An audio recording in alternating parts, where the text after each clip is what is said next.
बच्चों, आज के इस वीडियो में सभी का स्वागत करती हूँ और आशा करती हूँ कि सभी बहुत खुश होंगे और स्वस्थ होंगे। और आज हम लोग जो पिछले वीडियो में पाठ शुरू किए थे व्याकरण निधि पुस्तक से, संस्कृत की पुस्तक व्याकरण निधि, जिसका कि हम लोग 7वां पाठ शुरू किए थे विशेषण। और इस पाठ को हम लोगों ने अच्छी तरह से पढ़ा था और इसमें दिए गए अभ्यास प्रश्नों को आज हम लोग करेंगे। तो विशेषण में हम लोगों ने उस दिन जाना था कि जो शब्द किसी संज्ञा सर्वनाम की विशेषता बताते हैं उन्हें विशेषण कहते हैं, और जिसकी विशेषता प्रकट की जाती है वो विशेष्य कहलाता है। तो जैसे पवित्रः देशः, यहाँ पे देशः जो है वो विशेष्य है और पवित्रः पद जो है वो विशेषण है। तो इस तरह से यहाँ पर विशेषण और विशेष्य का प्रयोग विशेष्य के अनुसार ही विशेष्य के वचन, विभक्ति और लिंग के अनुसार ही विशेषण लगाया जाता है, विशेषण शब्द होता है। तो इसमें जो है लिंग के अनुसार विशेषण शब्दों का प्रयोग होता है, वचन के अनुसार होता है और विभक्ति के अनुसार होता है। तो ये हम लोगों ने पिछले वीडियो में पढ़ा था। और इसमें जो है विशेषण शब्दों में जैसे कि मूल अवस्था उच्च और उत्तर अवस्था उच्चतर और उत्तम अवस्था उच्चतम, यानी कि उच्च, उच्चतर और उच्चतम। मधुर, मधुरतर, मधुरतम। मधुर यानी कि जो मीठा होता है, मधुरतर और उससे भी मीठा, और मधुरतम सबसे। तो अभ्यास कार्य में दिए गए यहाँ पे प्रश्नों को हम लोग आज समझेंगे और इसमें दिए गए खाली जगह को भी भरेंगे। तो यहाँ पर कुछ शब्दों का तीनों अवस्थाएं बताई गई हैं। जैसे कि कोई भी चीज़ एक अच्छी होती है, एक उससे भी अच्छी होती है और सबसे अच्छी होती है। तो ये 3 अवस्थाएं होती हैं जिनको कि जानना चाहिए। जैसे कि यहाँ पे उच्च से उच्चतर, उच्चतम। निम्न, निम्न मतलब सबसे नीचा, निम्नतर और निम्नतम।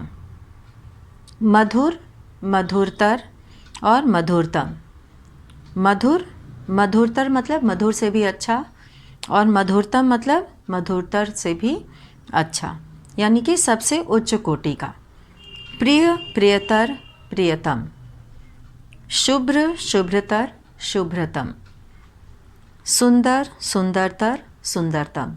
तो ये यहाँ पर प्रयोग किया गया है। इस तरह से यहाँ पे दिखाया गया है कि मूल अवस्था में और उत्तर अवस्था में और उत्तम अवस्था में शब्द किस तरह से परिवर्तित होते हैं।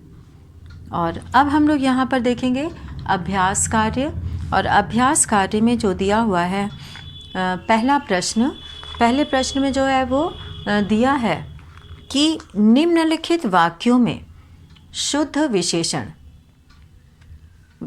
विशेषण पद पर सही का चिन्ह लगाइए। तो यहाँ पर नीचे दिए गए जो वाक्य हैं उसमें जो सही विशेषण जिसमें लगा है उस पद पर सही का निशान लगाना है, यहाँ पे बना हुआ है। और ये सभी प्रश्न इसी पुस्तक में करना है, खाली जगह बना हुआ है और जहाँ पे निशान लगाना है वहाँ पे निशान लगा देना है, और जहाँ पे शब्द लिखना है वहाँ पे शब्द चुनकर सही शब्द भरना है। तो इसके लिए कोई भी कॉपी की आवश्यकता नहीं है, इसी में इसे पूरा करना है। तो बालकः, यहाँ पे क में लिखा है बालकः सुंदरम सुंदराणि चित्रम पश्यति। अब यहाँ पर जो है वाक्य एक दिया हुआ है और यहाँ पे 2 दिया है विशेषण, सुंदरम और सुंदराणि।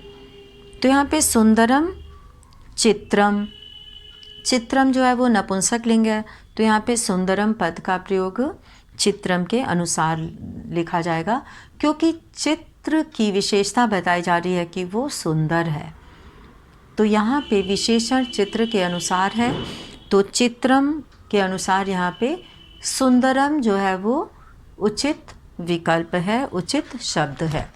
तो यहाँ पे हम लोग उत्तर 1 में उत्तर एक के क में हम लोग लिखेंगे सुंदरम। सुंदरम पे सही का निशान लगाएंगे।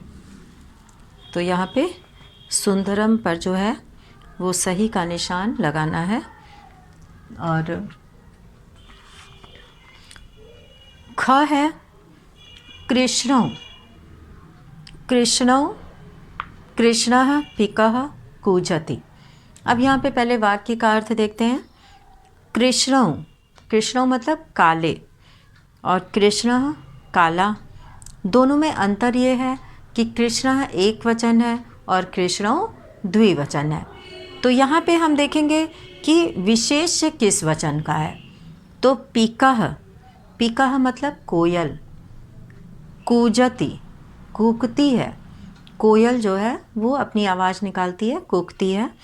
तो पिकः जो है वो एक वचन है और कोयल काली होती है, इसीलिए यहाँ पे उसका रंग बताने के लिए, वर्ण बताने के लिए कृष्ण पद का प्रयोग किया गया है।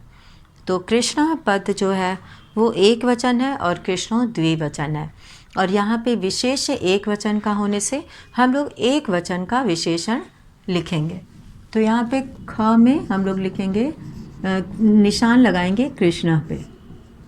तो कृष्ण पे जो है वो सही का निशान लगाना है।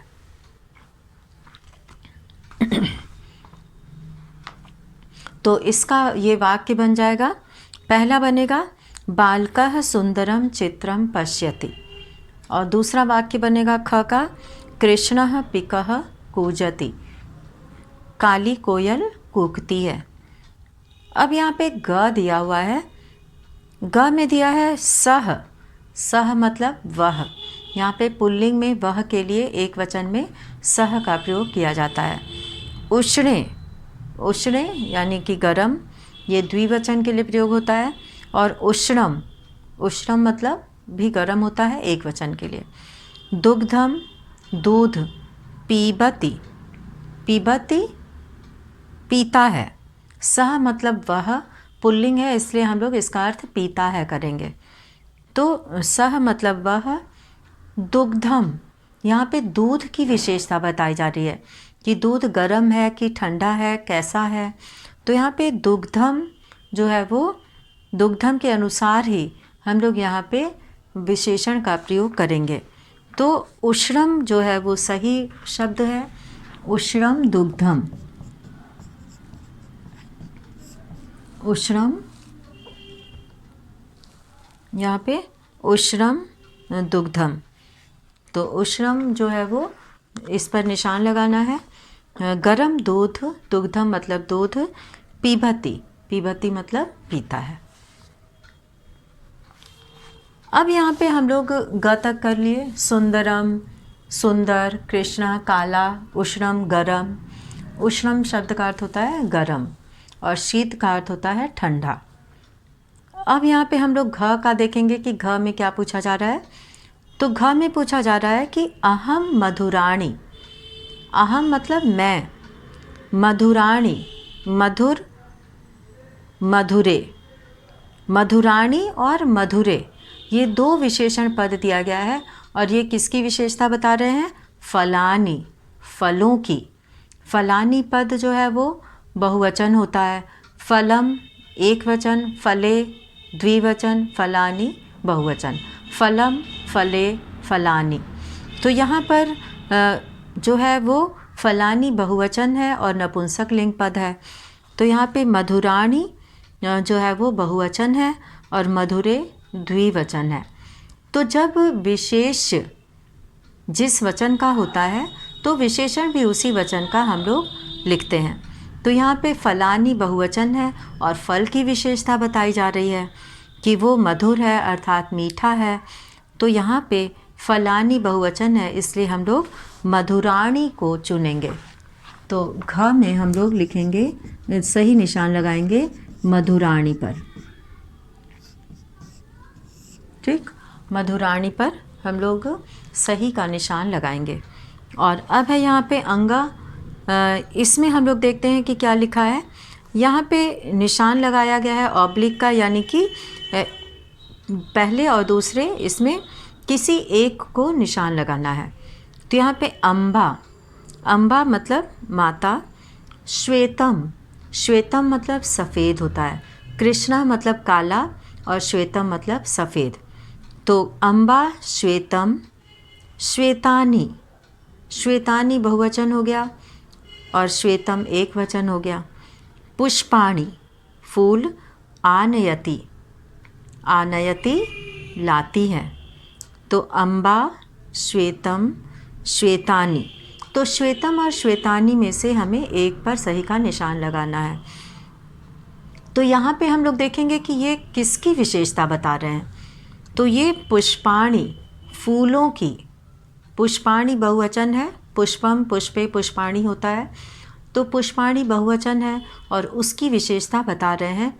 तो यहाँ पे हमें विशेषण पद भी बहुवचन का लेना होगा, क्योंकि विशेष बहुवचन में है, पुष्पाणि बहुवचन है, इसीलिए हम लोग यहाँ पर बहुवचन का विशेषण पद भी लेंगे। तो विशेष बहुवचन में होने से विशेषण भी बहुवचन का होगा। तो यहाँ पे हम लोग लिखेंगे श्वेतानि।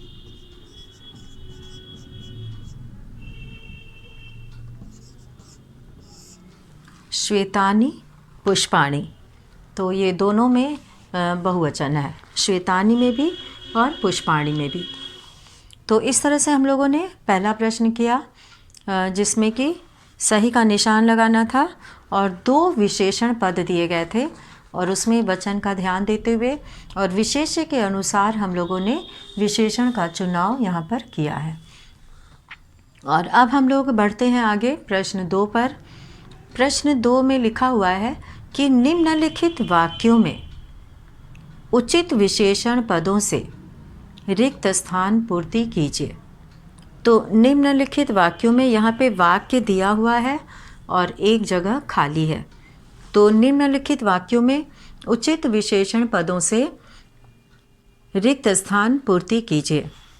तो यहाँ पर हम लोग पहला वाक्य पढ़ेंगे, उद्याने, उद्याने मतलब बगीचे में, सरोवरः अस्ति, सरोवर कहते हैं तालाब को, अस्ति मतलब है, उद्याने बगीचे में, सरोवरः अस्ति तालाब है।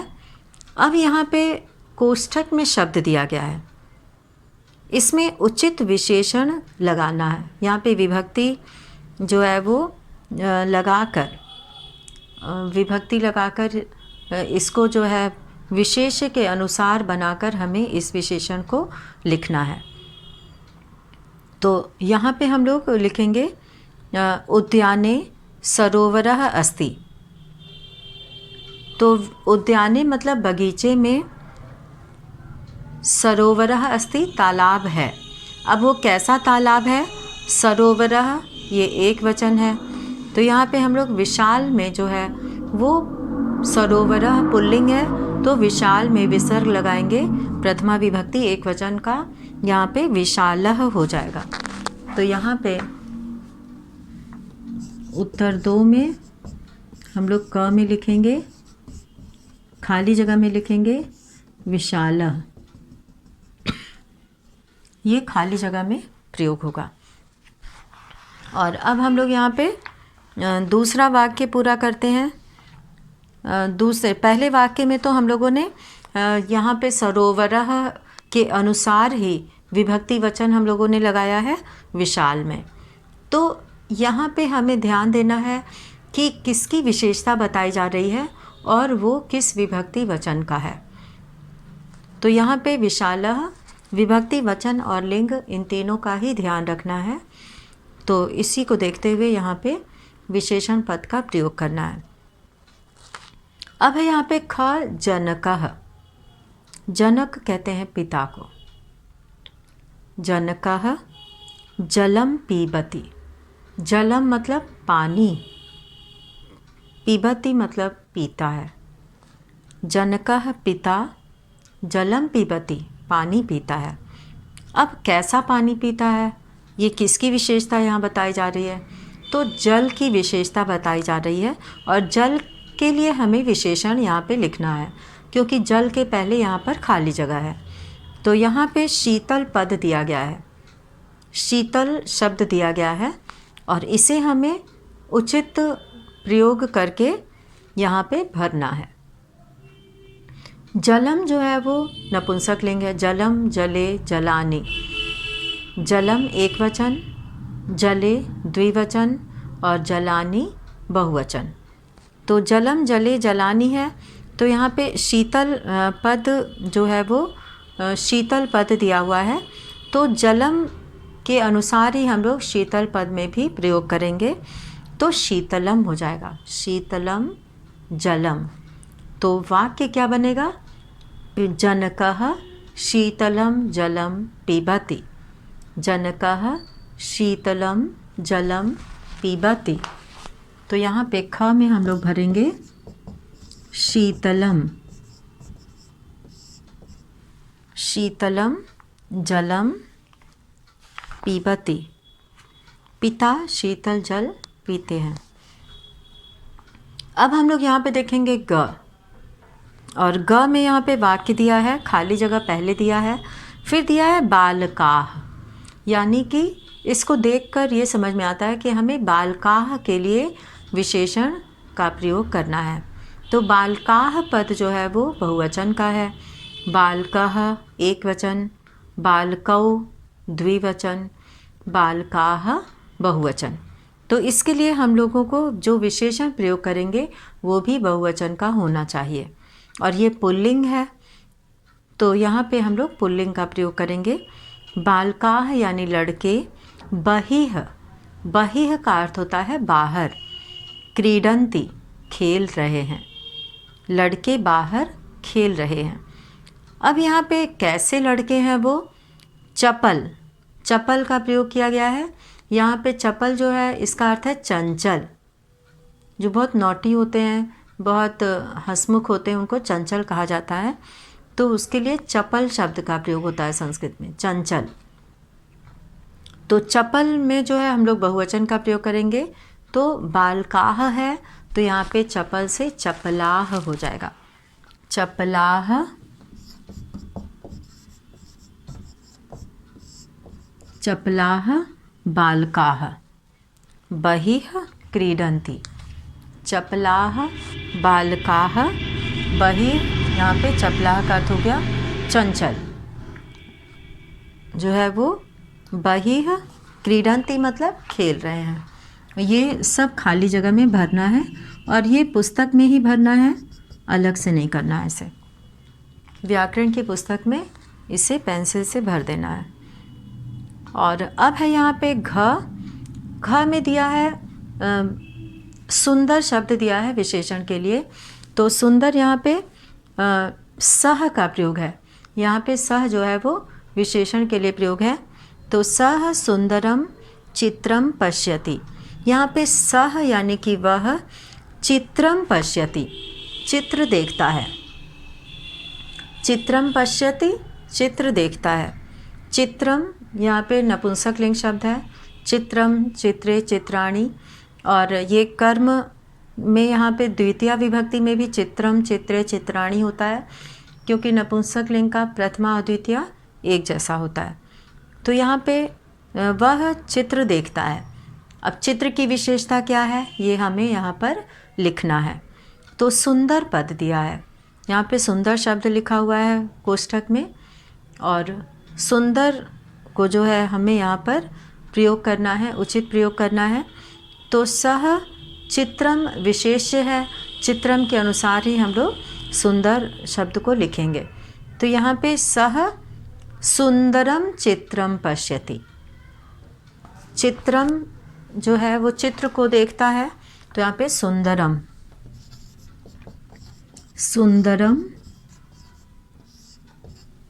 सुंदरम चित्रम पश्यति। तो हम लोग यहाँ पे प्रयोग करेंगे सुंदरम, खाली जगह में लिखेंगे सुंदरम चित्रम पश्यति। और सह जो है वो पुरुष वाचक, यहाँ पे सर्वनाम का सह का अर्थ होता है वह एक वचन में प्रयोग होता है, क्योंकि यहाँ पे चित्र एक है, चित्रम। नपुंसक लिंग में चित्रे लिखा होता तो वो द्विवचन होता, चित्राणि लिखा होता तो वो बहुवचन होता। तो इस तरह से यहाँ पे सह सुंदरम चित्रम पश्यति, वह सुंदर चित्र पश्यति मतलब देखता है। तो यहाँ पे हम लोगों ने सुंदरम पद का प्रयोग किया है। और अब हम लोग यहाँ पे आगे बढ़ेंगे। अंगा वाला दिया हुआ है हिमालयात। हिमालयात मतलब हिमालय से। यहाँ पे पंचमी विभक्ति एक वचन का प्रयोग है। हिमालयात हिमालय से। गंगा निर्गच्छति, गंगा, गंगा नदी का नाम है। गंगा निर्गच्छति निकलती है। तो यहाँ पे जो शब्द दिया है वो गंगा की विशेषता बताने के लिए दिया है। तो विशेषण हमें किसके लिए खोजना है? गंगा के लिए। और गंगा शब्द जो है वो स्त्रीलिंग है और एक वचन है। तो यहाँ पे पवित्र पद दिया हुआ है। पवित्र का अर्थ होता है जो पवित्र है, स्वच्छ है, पवित्र है। तो गंगा को पवित्र माना जाता है। और यहाँ पे गंगा के साथ हमें विशेषण लगाना है। तो पवित्र पद की जगह को हम लोग लिखेंगे यहाँ पर खाली जगह में पवित्रा। तो पवित्र में जो है उचित पद हम लोग प्रयोग करेंगे पवित्रा। तो यहाँ पे हिमालयात हिमालय से। पवित्रा गंगा निर्गच्छति, पवित्रा गंगा अर्थात पवित्र गंगा। निर्गच्छति मतलब निकलती है। तो हिमालय से पवित्रा गंगा निर्गच्छति। यहाँ पे हम लोग अंगा में लिखेंगे पवित्रा।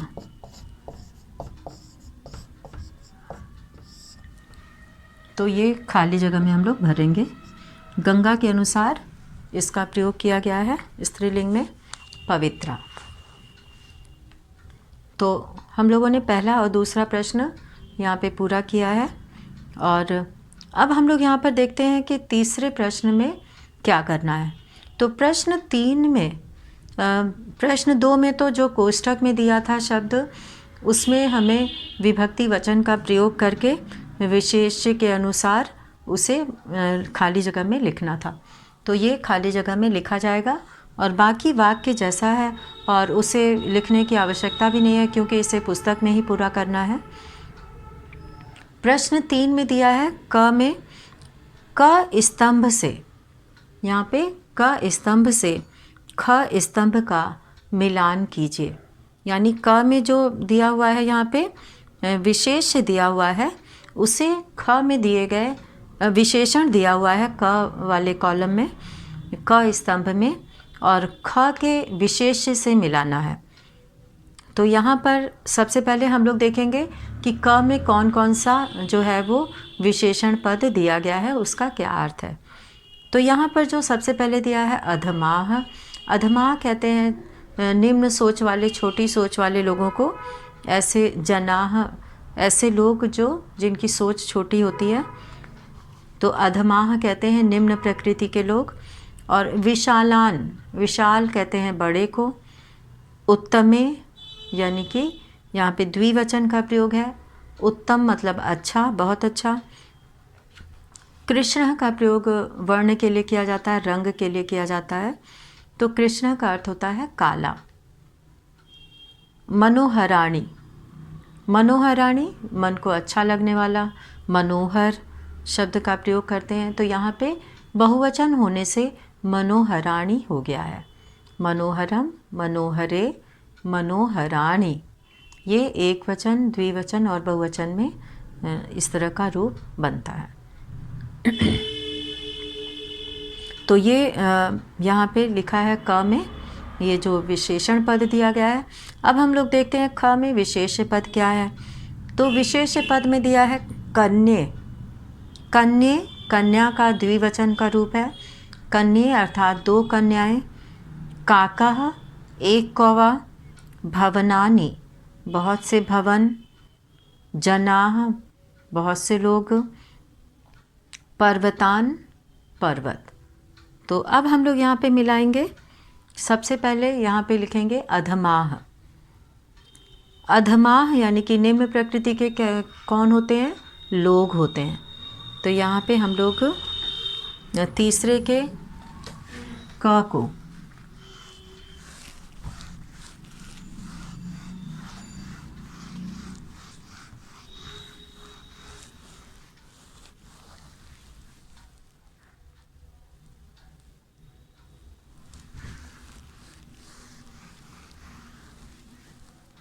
ये हम लोग करेंगे प्रश्न 3 का। यहाँ पे उत्तर 3 है, ये क है और यहाँ पे ये ख है।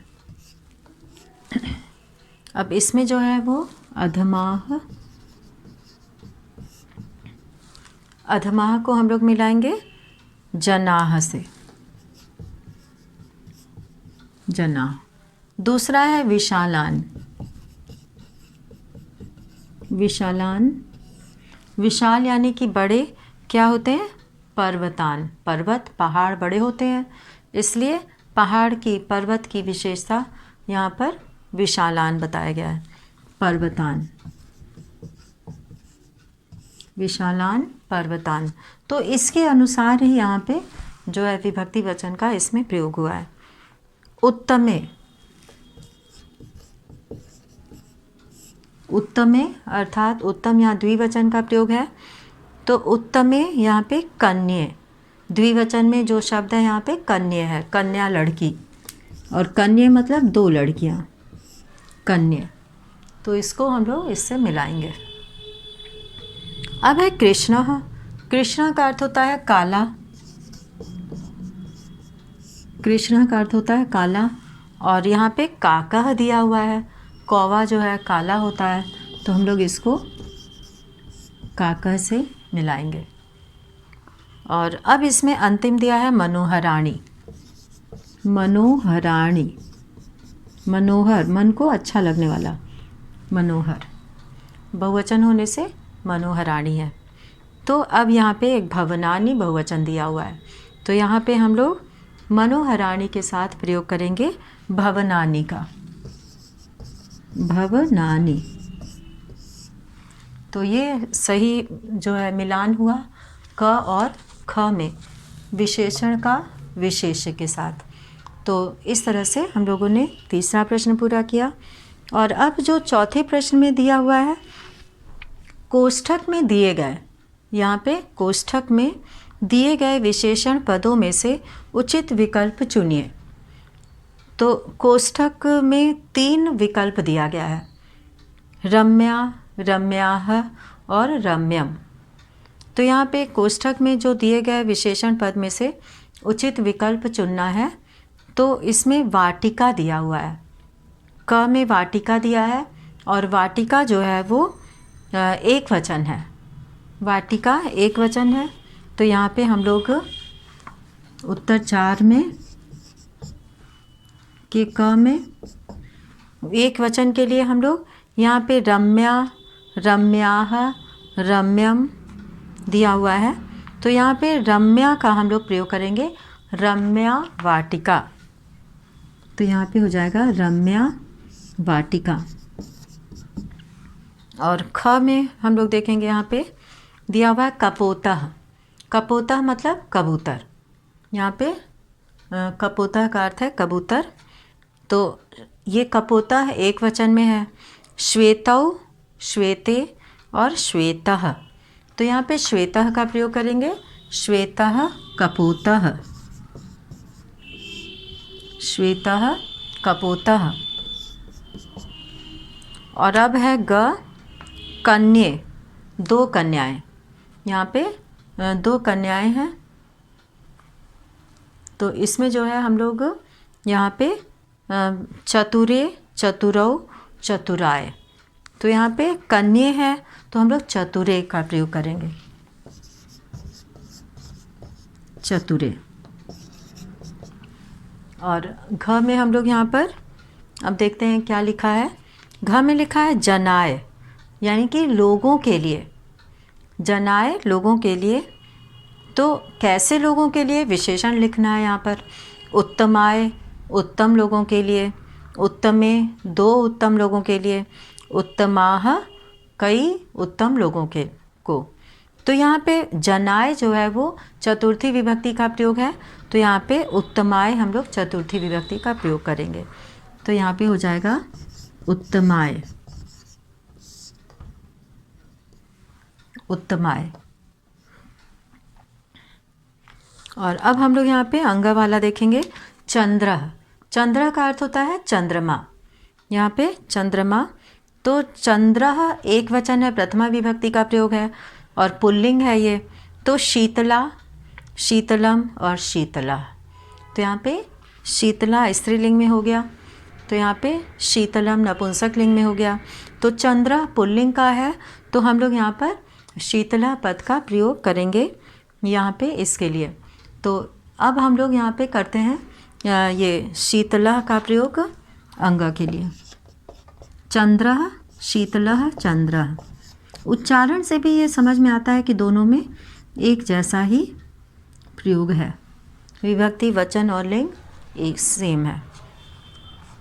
तो इस तरह से हम लोगों ने यहाँ पर अभ्यास कार्य में दिए गए सभी प्रश्नों को पूरा किया, जिसमें कि पहले प्रश्न में जो है वो 2 विकल्प दिए गए थे और उन दोनों विकल्पों में से एक चुनना था, और दूसरे प्रश्न में कोष्ठक में विशेषण दिया हुआ था, उसमें उचित विभक्ति वचन लगाना था, और तीसरे में 2 कॉलम को मिलाना था, 2 स्तंभ को, और चौथे में सही विकल्प चुनना था विशेषण का। तो इसके साथ ही आज का ये वीडियो यहीं समाप्त करते हैं। धन्यवाद।